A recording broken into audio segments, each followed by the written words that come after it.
22 Thomas Street. I don't know your experiences are, Steve, living on the south side, but the council brought up a couple of points about what a wonderful experience it is living on the south side of Bethlehem. We own an end of a Victorian house on the corner of Hillside and Thomas.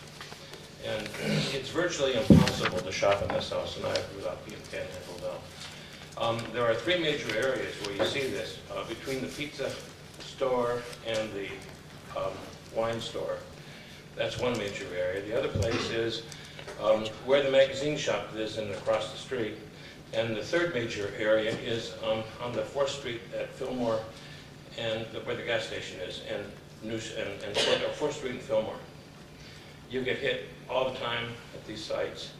The second thing is, it's wonderful now to see the Lehigh police. We see them at least twice a day now, touring the houses and checking on them. But we live, we're kind of in a war zone. At 5 different times, our home has been broken into. And you know what it's like to be chasing people around your house in the middle of the night and not know who they are or what they're doing. So this happens every time a wealthy individual visits our home. The car has been broken into every single time. So it's still difficult there. But I'm very close friends with Chief Shupp, and we talk about this all the time. And it's really, the new patrols they have out now are really helping. But I thought you'd be curious to hear what it's like to live over there. Thank you. Any other comments? Ms. Pungratz?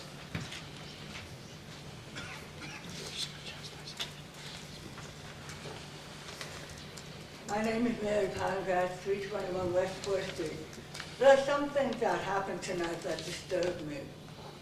First of all, I would assume that personnel matters should not be discussed at a public meeting, that it should be done properly. It is most embarrassing to anyone to have someone on council say, well now Mayor, what about the money? All of those matters should have been discussed privately. I think people who personnel matters are matters for public record after they have been discussed and then presented to the public. It's most embarrassing to be made a fool of. Now, that having been said, don't quote the the Sunshine Act. I just think it's a matter of common courtesy to treat people with respect. Now, Mr. Kelly, you will be hearing from me, and that is not a big surprise. I will not denigrate Mr. Hanna, but I hope under your leadership there will be no more demolition of historic buildings, and this one really hurts, such as Brockle Middle School, one of the treasures of this city.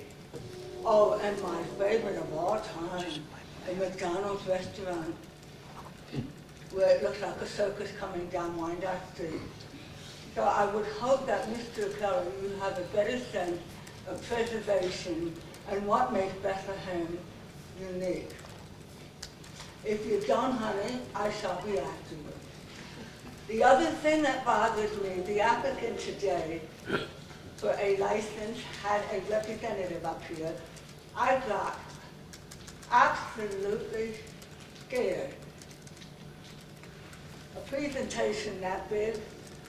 When you give a presentation, you give a presentation in logical order with important facts, and you don't walk around those facts that by the time you get done to your paragraph, I have to say to myself, and I'm a smart lady, just what did that man say? Now, as far as the liquor license, I commend to Farners. They run a class act. They will continue to run a class act.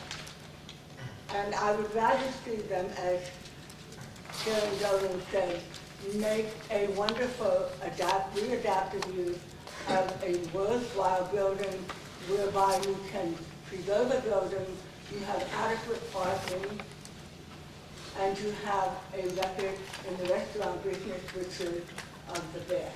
I wish all of you the best. And again, for the rest of the world, Happy New Year. I hope that it's a healthy one, that you are prosperous, that you all behave yourselves, because, listen, honey, I'm getting a little old to be running this world. And Mr. Haynes, one thing, I have heard several compliments on your decorations for the past holiday, and I think you are a very bright young man to realize if you want me to come into your establishment, it's gotta look good for me. Thank you. Thank you.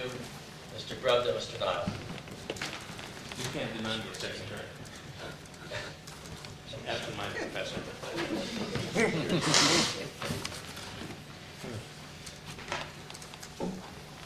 Danny Grubb, 2420 Henderson Place.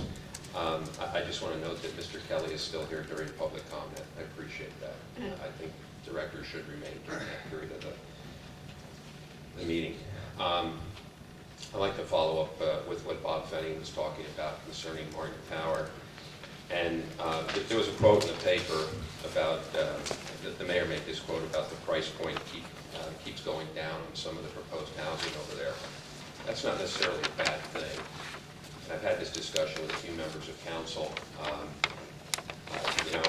Some of you on council I've known since we grew up together or were in high school together. Many of us grew up in very middle-class, blue-collar neighborhoods in Bethlehem. I don't think price point should really be an issue at that development. I think if we can encourage affordable housing, the kind of housing that many of us and our families grew up in, and create neighborhoods where middle-class, blue-collar, hard-working families can live, is necessarily a bad thing at any point anywhere in Bethlehem. You look at areas like Elmwood Park, the neighborhood I grew up in, which is the Pembroke National Register Historic District. Creating those kinds of neighborhoods in a community really, I think, strengthens the fabric. So if the development that eventually happens over at Martin Tower moves in that direction, I say all the more better for Bethlehem. I'm not concerned about the price point. Quite frankly, whatever happens at that site, the developers, they're going to do what's right for the developers and try to make a few bucks. And lower income affordable housing may or may not work at that site, but I just want to make a point. I don't think that's necessarily a bad thing for Bethlehem. I wanted to comment too on the some of the other speakers and Councilwoman Boland raised an issue about safety on the south side. It just seems to me, based on what I'm reading in the newspapers, there seems to be a lot more not so savory activity going on in Bethlehem. And I live out in the northeast near the Spring Garden Elementary School. I can remember a neighborhood meeting out there probably about 2 years ago now where easily 150 to 200 residents showed up in the rec room at the school. And they were concerned because there was an uptick in break-ins and vandalism and those kinds of things. I made this comment to a member of council recently. I rarely see a police cruiser in that section of the community. And that is a concern. As a kid who grew up in Bethlehem, I saw cops in cars patrolling that same National Register Historic District neighborhood I grew up in fairly regularly. And I think the police presence does send a message. And I would hope that, I know the commissioner can't comment on these kinds of things for obvious reasons, but I would hope that in these areas where this kind of activity is going on, that it's perhaps getting a little special attention, and so that people feel that their neighborhoods are a little more secure, and so that maybe that police cruiser cruising through there acts as a deterrent for those bad guys who seem to think that the good people of the community should help support them. Thank you very much. Thank you. Mr. Nile?